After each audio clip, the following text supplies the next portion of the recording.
Bhanumathi dining table chair పైన కూర్చున్న అహల్యకి juice అందిస్తూ ఏం చూస్తున్నావు తాగు అని అంటూ ఉండగా భయంగా చూస్తూ ఉంటుంది అహల్య. తాగు అని మళ్ళీ గట్టిగా అరుస్తుంది భానుమతి.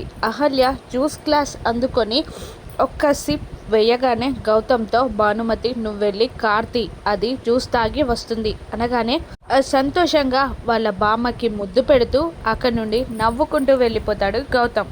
ఏంట్రా నీకు కిచెన్లో పని లేదా వెళ్ళు అని బంగారాజుపై అరిచి బంగారాజు వెళ్ళిపోగానే అహల్య జుట్టు పట్టుకొని తన వైపు తిప్పుకొని నీకు రాత్రి జరిగిందంతా గుర్తుంది కదా, నేను చెప్పిందంతా గుర్తు పెట్టుకొని ఒళ్ళు దగ్గర పెట్టుకొని మసులుకో. ఈ 3 నెలలు ఎలా ఉండాలో నేను నీకు చెప్పాను కదా, అలా మాత్రమే ఉండు.